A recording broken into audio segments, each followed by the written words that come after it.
중간에 아주 예쁜 포스터가 있죠? 제가 만들었습니다. 은혜가 임하는 것 같지 않아요? Grace upon us 라고 해서 우리 제목 한번 읽어보도록 하겠습니다. 시작. 은혜가 임하면. 한 번 더 읽어봅니다. 시작. 은혜가 임하면. 이 주제는 요한복음 1장 16절에서 17절에 근거하고 있는데 우리 같이 한번 읽어보겠습니다. 시작. 우리가 다 그의 충만한 데서 받으니 은혜 위에 은혜로라. 율법은 모세로 말미암아 주어진 것이요 은혜와 진리는 예수 그리스도로 말미암아 온 것이라. 아멘. 이 말씀에서 뭐라고 이야기하고 있습니까? 은혜와 진리는 누구로부터 나온 것이다? 예수 그리스도. 은혜가 임하려면 예수 그리스도가 필요합니다. 오늘 2월 한 달 동안 또 오늘 예배를 통해서 이 예수 그리스도로 말미암아 은혜가 임하는 시간 되기를 주님의 이름으로 축원합니다. 우리 오늘 우리에게 주신 하나님의 말씀 마태복음 9장 9절에서 13절까지의 말씀을 우리 모두 다 자리에 일어나셔서 함께 봉독하도록 하겠습니다. 외로운 마태에게 임한 은혜, 마태복음 9장 9절에서 13절까지의 말씀을 합독하여 읽도록 하겠습니다. 읽습니다. 시작. 예수께서 그곳을 떠나 지나가시다가 마테라 하는 사람이 세간에 앉아 있는 것을 보시고 이르시되 나를 따르라 하시니 일어나 따르니라. 예수께서 마태의 집에서 앉아 음식을 잡수실 때에 많은 세리와 죄인들이 와서 예수와 그의 제자들과 함께 앉았더니 바리새인들이 보고 그의 제자들에게 이르되 어찌하여 너희 선생은 세리와 죄인들과 함께 잡수시느냐. 예수께서 들으시고 이르시되 건강한 자에게는 의사가 쓸데없고 병든 자에게야 쓸데가 있느니라. 너희가 가서 내가 긍휼을 원하고 제사를 원하지 아니하노라 하신 뜻이 무엇인지 배우라. 나는 의인을 부르러 온 것이 아니요 죄인을 부르러 왔노라 하시니라. 아멘. 자리에 앉으시겠습니다. 제가 기도하고 말씀을 이어 증거하도록 하겠습니다. 하나님, 오늘 마태복음 9장 9절에서 13절의 말씀을 통하여 외로운 마태에게 임한 그 하나님의 은혜를 묵상하고자 합니다. 하나님, 이 시간 우리의 귀를 열어 하나님의 말씀을 듣도록 인도하여 주시고 이 우리가 예배드리는 이 시간 우리의 심령 가운데에 하나님의 은혜가 임하는 시간 되게 하여 주시옵소서. 하나님께서 은혜 베풀어 주실 줄 믿습니다. 살아계신 예수님의 이름으로 기도드립니다. 아멘. 오늘 본문 말씀은 마태가 예수님을 처음 만나는 그 사건에 대해서 기록을 하고 있는데요. 예수님께서는 공생애를 시작하시면서 제자들을 부르시고 그 무리와 함께 산에 올라가셔서 산상수훈의 말씀을 가르치십니다. 우리가 교동문 앞서 읽었을 때에 그 마태복음 5장의 말씀이 산상수훈의 말씀이기도 하죠. 예수님께서 그렇게 산에 오르셔서 산상수훈의 말씀을 또 팔복의 말씀을 제자들과 무리에게 가르치십니다. 그리고 산에서 내려왔는데 이 예수가 산에 올라가서 가르침을 전한다는 소문을 들은 많은 사람들이 모여 있었던 거예요. 이 예수님은 산에 올라가시기 전에도 많은 기적과 치유의 그런 사역들을 감당하셨기 때문에 이 예수가 사람을 치유하더라, 사람을 고쳐주더라 라는 소문을 듣고 귀신 들린 사람도 예수께로 나아오고 중풍 걸린 사람도 주님 앞에 나아오고 병든 자들이 주님 앞에 다 나아온 거예요. 그래서 산에서 내려왔더니 병자들이 이렇게 많이 모여 있는 거예요. 그때 예수님께서 귀신 들린 자가 나오니 귀신아 떠나갈지어다 하면서 귀신을 쫓아내 주시고, 중풍 걸린 자가 나오니 중풍아 떠나갈지어다 하며 중풍을 고쳐주시고, 또 다른 병든 이가 나오니 그들의 병을 고쳐주므로 이 예수님께서는 모인 무리로 하여금 치유와 회복의 사역들을 주로 감당하셨는데요. 이 소문은 갈릴리 지역을 중심으로 이스라엘 전국 각지에 이 소문이 퍼져나가는 거예요. 어떤 소문이냐? 예수가 용하더라. 예수가 용하더라. 이쪽 의사도 못 고치고 저쪽 의사도 못 고친 거 저 예수가 고치더라. 예수가 용하더라. 예수의 정체가 누군지는 모르겠지만 사람을 낫게 하는 의사인갑다, 선지자인갑다, 선생인갑다 라고 하면서 이 갈릴리 지역에 예수님에 대한 소문이 자자하게 퍼진 거예요. 그래가지고 이 갈릴리 지역에 있는 사람들이 이 예수를 한번 만나보려고 갈릴리 지역으로 몰려들기 시작을 했는데요. 그때 예수님께서 이 갈릴리 지역에 있는 가버나움이라는 이제 마을로 들어가게 되십니다.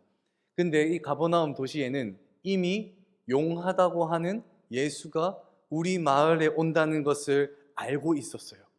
예수님이 가버나움이라는 지역에 도착하시기도 전에 이 예수가 온다라는 소문이 자자히 퍼졌기 때문에 사람들이 난리가 난 거예요. 야, 우리 마을에 예수가 온다더라. 우리 마을에 그 용하다고 하는 예수가 오고 있는 중이다라고 해서 사람들이 자신이 일하고 있는 것도 그냥 내버려 두고 예수 얼굴 한번 보자. 예수 얼굴 한번 보자.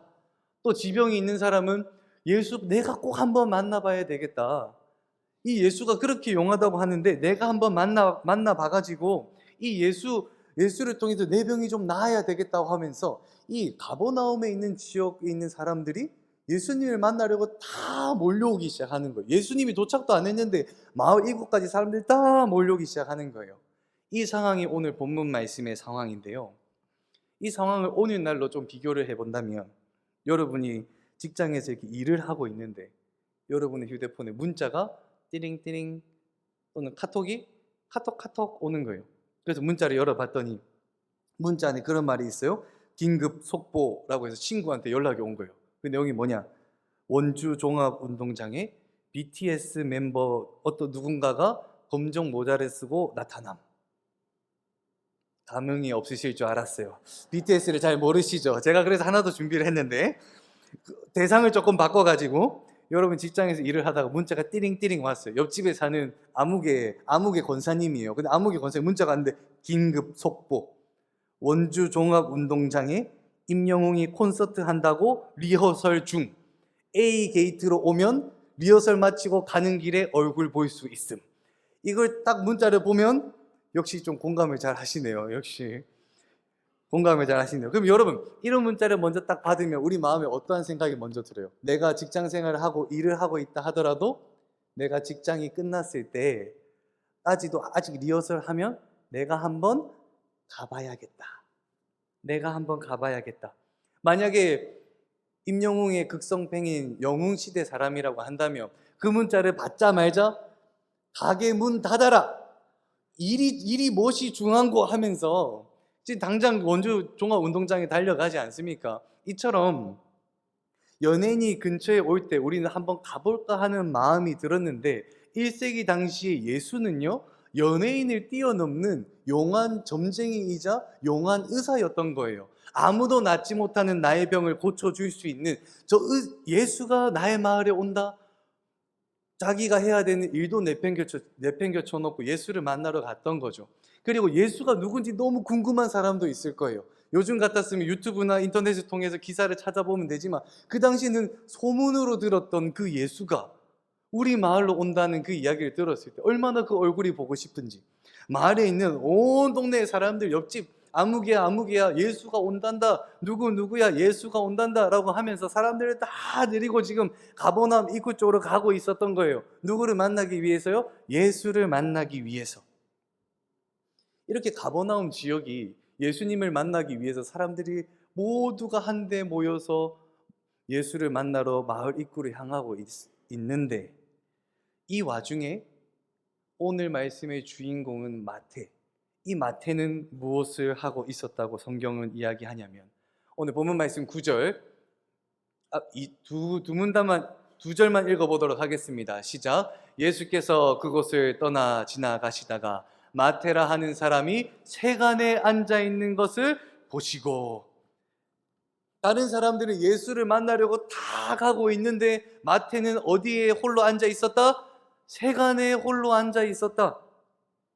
마태는 다른 사람이 무엇을 하는지 별로 신경 쓰지 않았어요.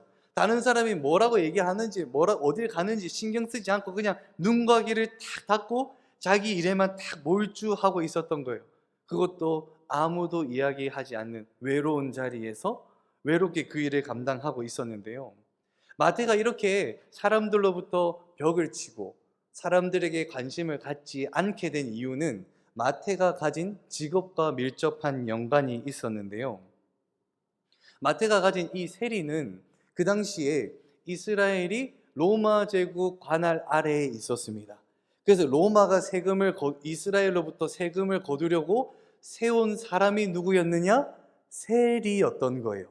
근데 이 세리를 로마인을 세웠던 게 아니라 유대인을 세웠던 거예요. 그럼 이 유대인들의 입장에서 이 세리를 볼 때 어떠한 사람이냐? 유대인들로부터 세금을 거두어 이방 나라 로마에게 가져다 바치는 굉장히 나쁜 사람으로 유대인들이 인정을 했다는 거예요. 받아들였다는 거예요. 그리고 율법에도 보면은 유대인은 이방인과 같이 가까이 하지 말라, 이방인과 대하지 말라라고 이야기를 했는데, 이 유대인은 로마의 세관에서 일을 하는 그 직업을 얻어서 유대인들로부터 세금을 걷어 그 돈을 이방인의 돈으로 환전하여 또 그 돈을 누구에게 갖다 바칩니까? 로마인들에게 가져다 바치는 거예요. 유대인들로 볼 때는 이 세리는 굉장히 부정한 사람이었어요. 이방인들과 함께 일하는 사람, 유대인들에게 세금을 착취하는 사람, 그리고 이 세리들 중에는 많은 이들이 이 세금을 거둘 때 자신의 이득도 조금 더 붙여가지고 부당하게 세금을 거두었기 때문에 이 유대인들한테는 이 세리가 눈에 가시와도 같았던 거예요.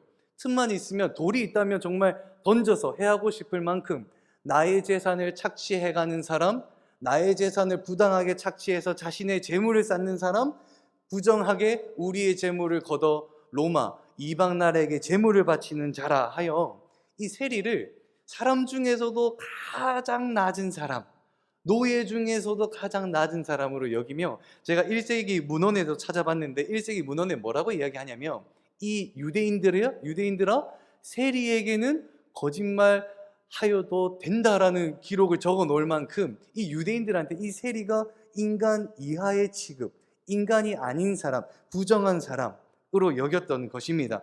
그래서 이 세리가 혼자 나홀로 세간에 앉아 있을 때 이 마태에게 아무도 찾아오지 않았어요. 마태에게 다가가가지고, 야, 너 소문 들었니? 너 예수가 온다는데 지금 세간이 중요해? 예수 얼굴 한번 보러 가야지. 이렇게 마태에게 다가와서 말조차 거는 사람이 없었습니다. 마태는 속으로 생각하지 않았을까요? 궁금하지 않았을까요?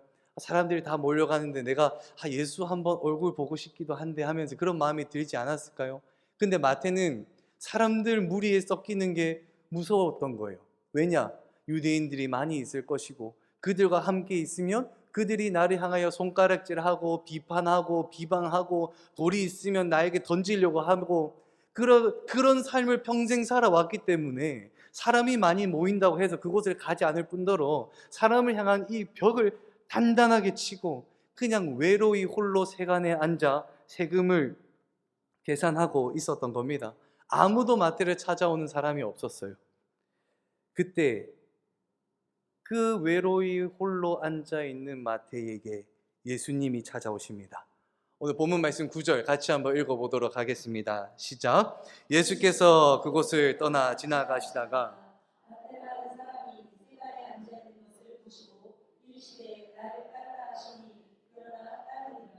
외로운 마태에게 예수님이 찾아오신 겁니다.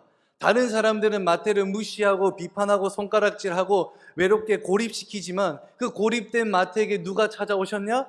예수님이 찾아오신 겁니다. 그리고 그 마태에게 이야기합니다. 마태야, 마태야, 나를 따르거라. 나를 따르거라. 외로이 홀로 있는 마태에게 예수님이 찾아가 먼저 말을 걸어주십니다. 이 장면을 묵상할 때면 저는 김춘수 시인의 꽃이라는 시가 생각이 나는데요. 그 시의 일부분을 제가 읽어보도록 하겠습니다. 내가 그의 이름을 불러주기 전에는 그는 다만 하나의 몸짓에 지나지 않았다. 내가 그의 이름을 불러주었을 때 그는 나에게로 와서 꽃이 되었다. 아무도 불러주지 않던 마태의 이름을 예수님이 그 옆에 가시어 마태야, 마태야 불러주시며 나를 따르라 라고 말씀하셨을 때 그 마태는 외로운 마태에서 예수를 따르는 제자 마태가 되었습니다. 외로운 마태에게 은혜가 임하니 외로운 마태가 거듭남을 통하여 예수의 제자 마태가 된 것입니다. 은혜가 임한 이 마태는 두 가지 특징을 보이는데요. 그 첫 번째 특징, 은혜가 임하니 마태는 모든 것을 버렸습니다. 마태는 모든 것을 버렸습니다. 오늘 마태복음 9장에 보면은 예수님께서 마태에게 나를 따르라 라고 했을 때 마태가 자리에서 일어나 예수를 따랐다라고 기록하고 있습니다.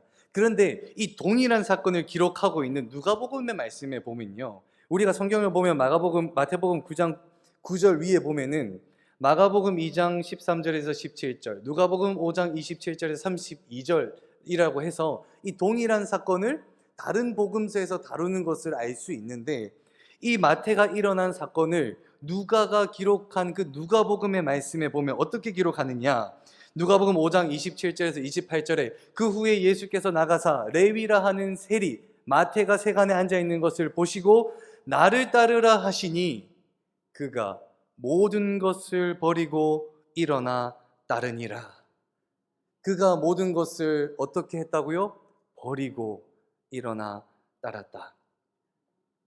예수가 마태에게 다가가서 나를 따르라 라고 했을 때 마태는 그 자리에 일어나는 것이 쉽지가 않았을 겁니다. 왜냐하면 다른 사람들이 나를 세리라고 비판하고 비방하고 손가락질할 때 이 마태는 어느 자리를 지켰나요? 세간의 자리를 지켰던 거예요. 나에게 주어진, 내가 가지고 있는 이 세리라는 직업을 지키기 위해서 남들이 비방할 때 나는 그들로 하여금 벽을 세우고 지켜온 이 자리, 평생 동안 내가 지켜온 이 자리, 그 자리가 세간의 자리였는데 예수께서 나를 따르라 할 때에 마태가 결심하여 그 자리에서 일어났다는 것은 마태는 모든 것을 버리고 포기할 결심을 가지고 일어났다라고 누가복음에서 기록을 하고 있습니다. 하나님의 은혜가 임하면요, 모든 것을 포기하고 버리게 됩니다. 대한민국에서 이 마태처럼 예수를 따르는 예수쟁이로 산다는 것은 참 많은 것을 포기해야 된다는 것을 의미합니다. 비기독교인, 예수님을 믿지 않는 사람들이 이 예수쟁이를 볼 때 가장 이해하지 못하는 두 가지가 있다고 해요. 비기독교인이 예수쟁이를 볼 때 가장 이해 못하는 두 가지. 그 첫 번째가 뭐냐면 매주 일요일마다 교회 가는 걸 이해 못한다고 해요.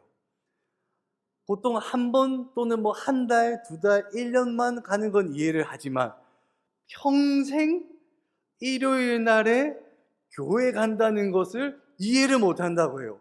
왜 주말에 황금 같은 주말에, 그것도 피크인 일요일 날에 교회를 간다? 그것도 매주, 그것도 평생을 이해를 하지 못한다고 해요. 그리고 두 번째, 비기독교인들이 이해하지 못하는 것은 기독교 이 예수쟁이들이 매달 월급의 11조를 교회에다가 헌금하는 걸 이해하지 못한다고 해요. 월급 받으면 국가에서도 떼가는데 어떻게 교회에서도, 물론 감사하는 마음으로 한 번, 두 번은 할 수 있지, 아니 1년은 할 수 있지, 근데 어떻게 매달, 그것도 평생 할 수 있는가 이해하지 못한다고 해요. 제가 작년에요, 침례 총회에서 여의도 그쪽에서 한 3개월 정도 외국인 이제 번역 일을 조금 도와줄 일이 있어서 일을 도왔었는데요. 그때 그쪽 총회에서 배려를 조금 해주셔가지고 매일 출근하기도 했었지만 일이 있을 때 주로 출근을 해서 일을 하고, 없을 때는 주중에 또 사역을 준비하고 주말에 집중해서 사역을 준비했는데, 주중에는 일도 하고 사역 준비하고 주말에는 사역하고 월요일이 되면 다시 일하고 사역 준비하고 주말 되면 다시 사역을 하고, 요거를 한 달까지는 참 감사한 마음으로 했는데 2달 정도 딱 되니까 주일 저녁이 굉장히 불편하더라고요. 그러면서 월요일이 무섭더라고요. 흔히 요것을 월요병에 걸렸다라고 이야기를 하더라고요. 월요병에 걸리니까 이게 주일 저녁이 너무 아까운 거예요. 주일 날이 너무 아깝고 이 시간을 활용해야 될 것 같고, 그리고 주일 저녁에 잠을 취할 때가 되면은 이 월요일 날 출근한다는 이 압박이 너무나도 심한 거예요.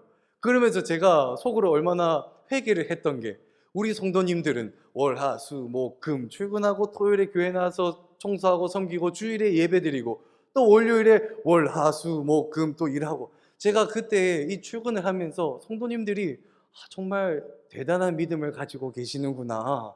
나보다도 더 낫다.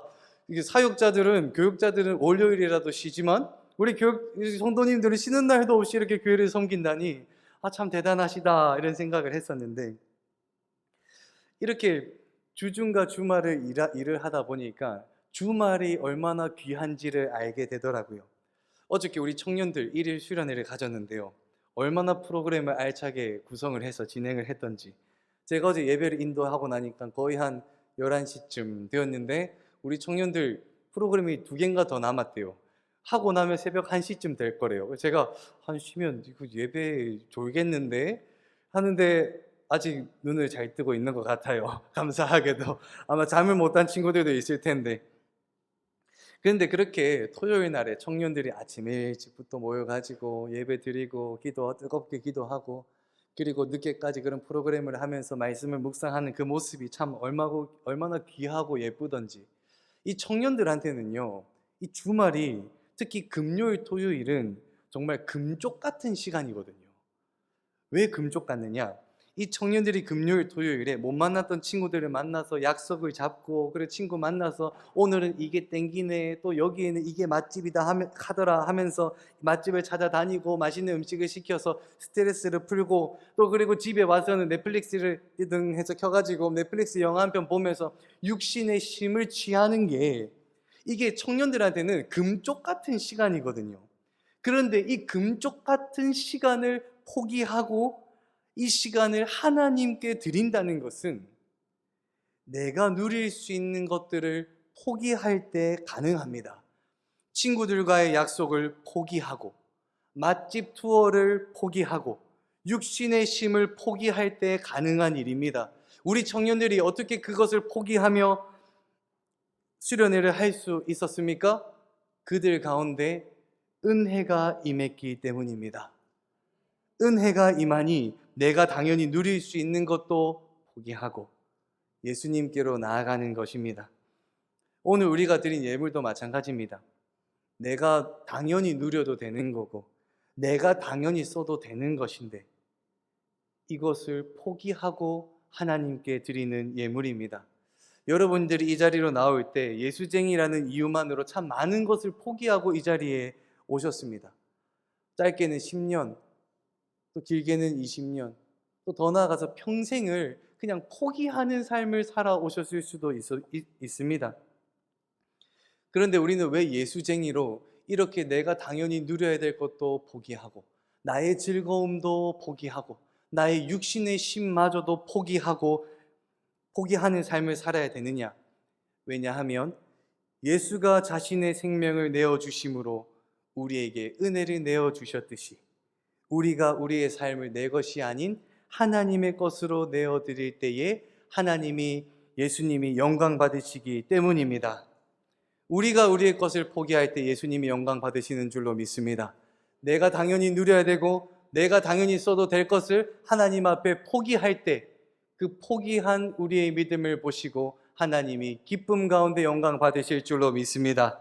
그리고 두 번째, 은혜가 임하니 마태는 모든 것을 얻었습니다. 우리 10절 말씀을 같이 한번 읽어보도록 하겠습니다. 함께 읽습니다. 시작. 예수께서 마태의 집에서 나와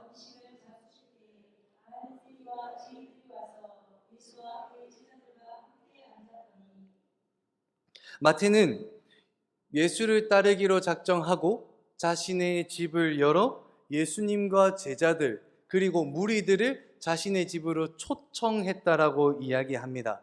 그런데 그 무리에는 누가 있었느냐? 마태와 동일한 직업을 가진 세리들도 있었다라고 이야기합니다. 우리는 이 말씀을 볼 때 이상한 점을 하나 발견해야 되는데요. 세리였던 마태가 다른 동일한 직업을 가진 세리를 자신의 집으로 초대했다는 게 이상하게 여겨져야 되는데요.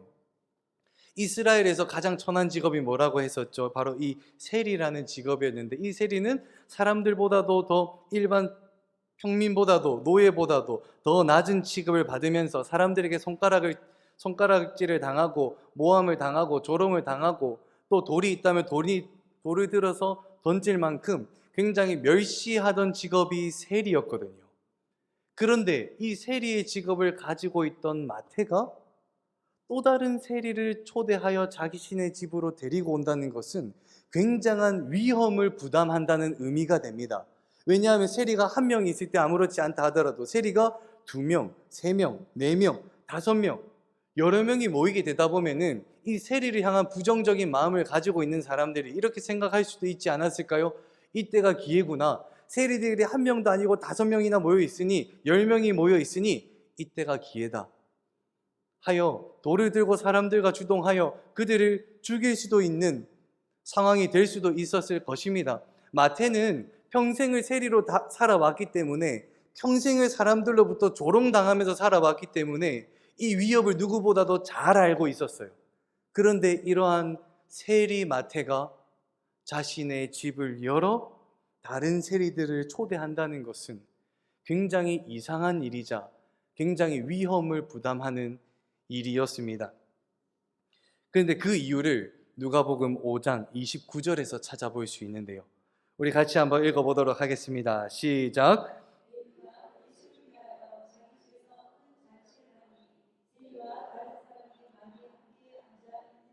마태가 누구를 위하여 큰 잔치를 열었다라고 기록합니까? 예수를 위하여. 예수를 위하여. 마태는 예수가 의인을 부르러 온 것이 아니라 죄인을 부르러 오셨기 때문에 자신과 같은 직업을 가지고 있고 죄인 중에 죄인, 괴수 중에 괴수라고 취급받는 그 세리들을 먼저 초대하여 자신의 집으로 데리고 온 거예요. 누구를 위하여요? 예수를 위하여. 마태는요, 사실 이 세리를 굉장히 피하고 싶어 했을 거예요. 나와 동일한 상처를 가진 사람이었고요. 나와 동일한 입장에서 평생을 조롱 가운데, 비판 가운데 살아왔기 때문에 이들과 같이 함께 한다는 것이 굉장히 부담스럽기도 했고 가장 피하고 싶었던 부류의 사람이 세리였을 거예요. 그런데 마태는 그럼에도 불구하고 그 세리들을 자신의 집으로 초대하여 잔치를 열고 그들과 함께 같은 식탁에서 음식을 먹습니다. 누구를 위해서였죠? 예수를 위해서. 마태에게 은혜가 임하니 마태는 모든 것을 놓아놓고 예수를 위하여 예수로 물드는 삶을 살게 된 것입니다.